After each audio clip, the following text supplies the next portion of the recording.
est-ce que le Feng Shui peut aider les enfants?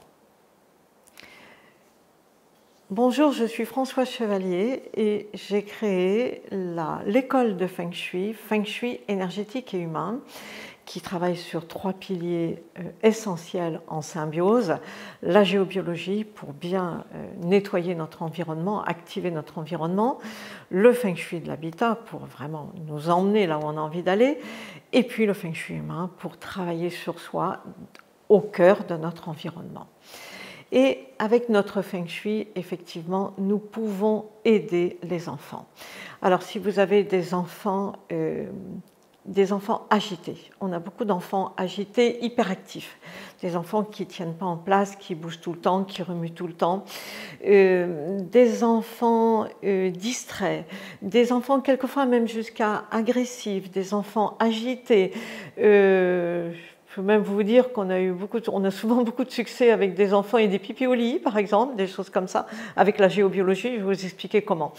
Donc, oui, on peut faire des choses pour aider les enfants et leur créer un environnement Feng Shui qui soit bénéfique pour eux et qui va les aider. D'abord, on va pouvoir travailler pour eux la géobiologie.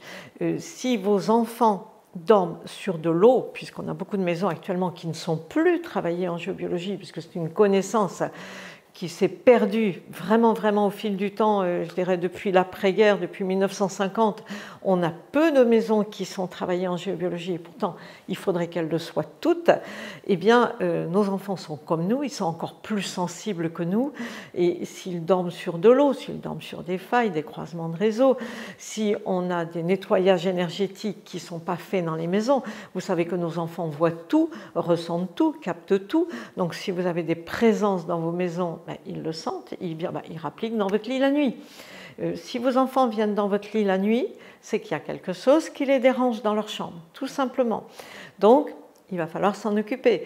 Même chose si leur chambre est à l'autre bout de la maison et vous à un autre bout. Un enfant petit va se sentir en insécurité. Anciennement, dans la tradition, on dormait tous ensemble. Tout le monde dormait quasiment dans la même pièce.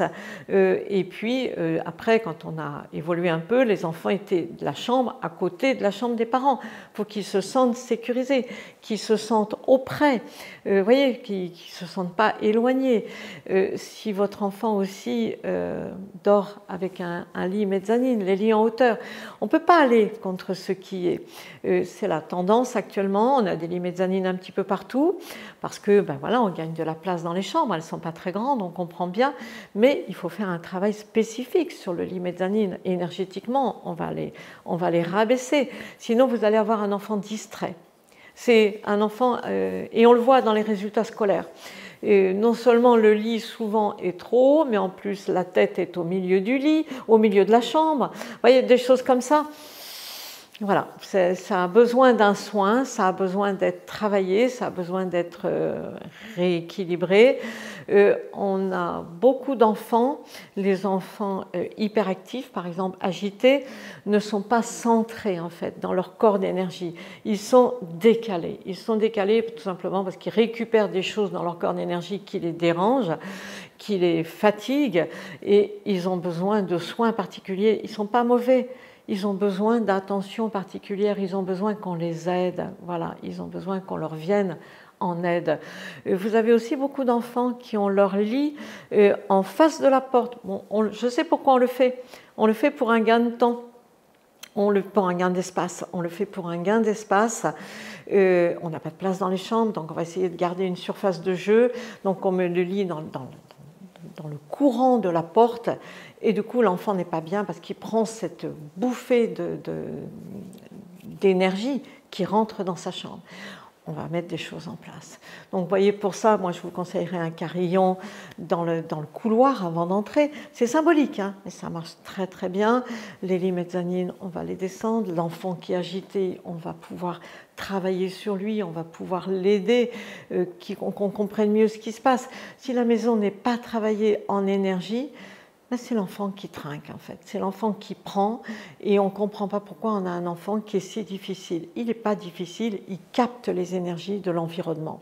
Donc vous voyez, bien comprendre et on peut travailler dessus et on pourra aussi travailler bien sûr sur ses mémoires, voilà, tout ce qu'il a récupéré sur lui, tous les conditionnements, l'éducation. Beaucoup d'enfants actuellement souffrent à l'école. Il y a des choses difficiles à l'école, là il y a des emprises d'enfants les uns sur les autres, ça n'existait pas avant, ça existe maintenant, donc on a des enfants qui ont besoin d'être aidés pour ça. Voilà, j'ai eu une jeune femme qui a travaillé, qui est consultante chez nous et qui a travaillé sur un enfant de sa famille qui était sous emprise d'un autre. Elle l'a complètement libéré. Et j'ai une autre qui a aussi travaillé sur un enfant qui n'osait pas s'exprimer, qui n'osait pas prendre sa place, qui était introverti à l'école. Elle a libéré des mémoires sur lui et depuis, il peut prendre sa place, il peut parler, voilà, il peut s'exprimer.